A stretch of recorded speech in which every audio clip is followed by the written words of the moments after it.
Génibet, Paris-Picardie. En ce moment, profitez de 250 € de bonus de bienvenue. Salut à tous et ravi de vous retrouver sur canalturf.com. On va parler du programme et du Quintet Plus Top 5 Génibet de ce mardi 2 mai. Il aura pour cadre l'hippodrome de Compiègne et sachez-le, l'horaire est modifié pour le Quintet à partir de ce mardi 2 mai puisque le Quintet en semaine se disputera désormais sur les coups de 18h. Nous évoquerons donc cette compétition dans la première partie de l'émission et dans la seconde, j'aurai quelques coups de cœur à vous transmettre. Des coups de cœur relayés notamment par la confiance de certains professionnels. Je pense notamment à la Réunion bordelaise, Réunion 3 ou encore la Réunion de Vincennes, Réunion 4. Sachez par ailleurs que vous pouvez partager ce programme, le liker et ce via nos différents supports sociaux, Facebook ou encore Twitter. Ne vous en privez surtout pas. Donc concernant ce Quintet Plus Top 5 Génibet, le prix Benjamin Boutin, j'aime beaucoup le numéro 2 Stallone, un cheval qui certes a épinglé sa dernière victoire dans une course à réclamer au Croisé-la-Roche, mais depuis il a signé de bonnes performances à Saint-Cloud. Le cheval ici pour son retour de l'handicap me semble en mesure de s'imposer. Il a des lignes intéressantes à faire valoir. Je poserai le numéro 4, La Fille du Sud, jugée digne de participer et de faire l'arrivée d'ailleurs d'une listed en fin d'année dernière à Saint-Cloud en terrain lourd. Depuis, elle a bien fini à Saint-Cloud, se classant en 3e. Je la pense capable de disputer la victoire. Attention également au numéro 14 dans cette épreuve, Morisot, qui affiche 9 courses au compteur et déjà 6 podiums dont 3 succès. Deuxième du Quintet Plus, prix de la Gloriette au mois de mars à Saint-Cloud. Ensuite, dans le prix des Miss Alledge autre Quintet à Chantilly, elle n'a jamais trouvé le passage pour finir, terminant son parcours avec des ressources et elle a trouvé le passage que très tardivement. Donc il faut reprendre le numéro 14, Morisot. À mon avis, elle a un quintet de ce type dans les jambes.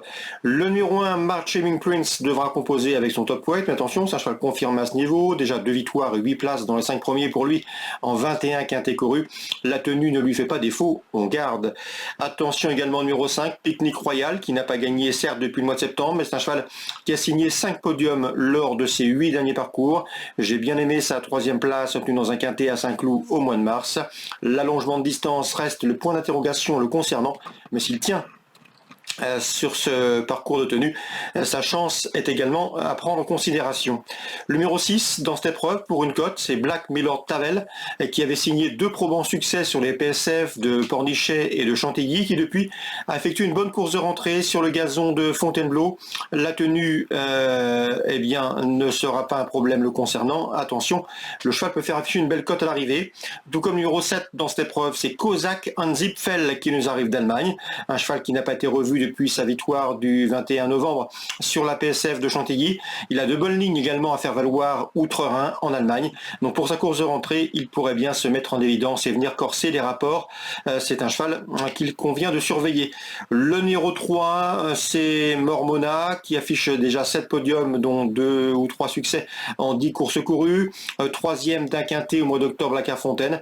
Mormona qui a depuis effectué sa course de rentrée dans une listed race à Chantilly à mon avis. Ici, il convient également de lui accorder une note de méfiance. Pourquoi pas une 4e, 5e place à une cote d'outsider. Résumé chiffré pour ce Quintet Plus Top 5 Génibet du mardi 2 mai, Compiègne. 2, 4, 14, As devant le 5, le 6, le 7 et le 3. En cas de non partant, attention numéro 15, la Templière. On se retrouve désormais pour les coups de cœur. En ce moment, profitez de 250 € de bonus de bienvenue. Voici désormais mes informations et coups de cœur pour ce programme du mardi 2 mai. On commence par Compiègne, théâtre de la réunion principale. Dans la 4e, le 401 Roi de Flandre me semble être une base de jeu toute trouvée. Un cheval régulier en forme qui fait faire un engagement intéressant dans cette course à réclamer. Je lui poserai le numéro 4, c'est Sibel Fall qui reste sur une victoire au Croisé-la-Roche, 401-404. Dans la 7e, je pense que le 702 Iron Adventure et le numéro 1 Moonwalk Step, 2 chevaux réguliers, expérimentés, et ici faisant face à un engagement intéressant, devrait pouvoir se tailler la part du lion, 702-701. On ouvre maintenant la page de Bordeaux-Bouscat, c'est la Réunion 3, des trotteurs en piste. Dans la première, le 103, c'est Christo Bourbon, il est proche de sa course, il peut la trouver ici.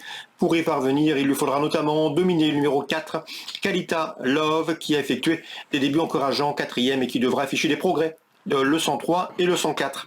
Dans la troisième, j'ai pu m'entretenir avec Yves Vidal qui aura 2 partants au cours de cette réunion bordelaise. Il est très confiant que le 303, c'est In Love Valmier qui est invaincu en 3 sorties publiques cette année. Un cheval qu'il a toujours préservé, qu'il s'efforce de faire bien vieillir. Le cheval est resté au mieux. Il en escompte ici, une nouvelle fois, un très bon comportement et vise la victoire, d'autant que le cheval est bien placé au premier poteau. C'est un cheval qui va ensuite courir au sulky afin de le façonner. D'après lui, le cheval est aussi efficace attelé que monté. Il va courir sur l'herbe au printemps et durant l'été. Un cheval d'avenir selon les dires de son mentor Vidal. D'ailleurs, son interview sera disponible gratuitement sur canalturf.com. Le 303 In Love Valmier, confirmation attendue, une nouvelle victoire espérée pour son entourage. On lui posera le numéro 5, Icare de 3, qu'il convient de racheter. Il avait montré de belles choses avant sa dernière disqualification. Il sera pieds nus. C'est le numéro 5, Icare du 3. Attention également au numéro 7, Golo Kante. Damien Lésis m'avait indiqué que le cheval avait été performant sous la selle, une discipline qui lui plaisait bien. Et dans ce lot, le cheval revient entre monté avec une belle carte à jouer. Un podium est possible. 303, 5 et 7. On passe à la 5e. Le 513, Annika Dulupin est régulière. Elle devrait une nouvelle fois faire l'arrivée, d'autant que la corde à droite ne va pas le déranger. Le numéro 5 dans cette épreuve, c'est Hills et Wild. Elle peut conduire l'opposition. Elle sera pieds nus pour cet engagement favorable au premier échelon. On arrive maintenant à la 6e. J'ai pu m'entretenir avec Kevin Bunel qui aura 3 partants au cours de cette réunion bordelaise. Sa meilleure chance reste le 604. Dans cette épreuve, c'est Atout de Koné qui monte en puissance. Il a couru en amélioration dernièrement, n'étant battu que par 2 bons chevaux des 25 mètres. Le cheval est bien, c'est un cheval qu'il est préférable de courir un peu planqué désormais, même si par le passé il pouvait aller de l'avant. Il a eu des combats difficiles, désormais il est mieux en courant caché. Il sait aller vite sur 300-400 mètres. J'ai senti un entraîneur confiant, Kevin Bunel, basé en Ille-et-Vilaine. Il se déplace à Bordeaux avec la ferme intention de voir son protégé, le 604. C'est Atout de Koné, conclure sur le podium. Là aussi, son interview est disponible gratuitement sur canalturf.com. L'opposition, à mon avis, elle viendra du 615 Hub. Le cheval effectue une course de rentrée, certes, mais il court toujours bien sur sa fraîcheur. Il sera pieds nus pour son retour à la compétition. À mon avis, c'est son principal adversaire. 615 Hub et 604, à savoir Atout de Koné. Concernant les 2 autres partants de Kevin Bunel, c'est Giant Dream dans cette 6e course, un cheval qui visera surtout une petite place. Il monte en puissance. Et concernant le cheval que drivera Kevin Bunel, c'est Fantomas Turbo, eh bien il n'est pas prêt. Il sera à suivre ultérieurement sur des parcours en herbe. Concernant Vincennes en Réunion 4, dans la 2e, j'aime beaucoup le 211 Uriel Ludois qui vise ici une 3e victoire consécutive. Il en a les moyens. Il devra toutefois batailler avec le numéro 3 dans cette épreuve qui reste également sur une victoire digne d'intérêt. Et le numéro 2, Escort Love, présenté par Florent Lamarre, souvenez-vous, nous l'a dit, recommandé à diverses reprises, un cheval qu'il a toujours ménagé, toujours préservé et qu'il estime en retard de gain. C'est un cheval à suivre. Le numéro 2, le 211, le 203 et le 202. Dans la 3e, toujours à Vincennes, le 307, c'est Giuseppe et le numéro 6, Guapo Marbula, qui viennent de former le couplet gagnant d'une épreuve de même facture à Anguin, de pouvoir répéter dans ce lot. 307, 306. Pour le trio, je le reposerai et je leur associerai le numéro 9, Héros de Bélève, qui vaut un lot de ce genre, qui sera pieds nus et qui fait face à un engagement très intéressant au plafond des gains. Donc 3e course pour d'éventuels couplets au trio.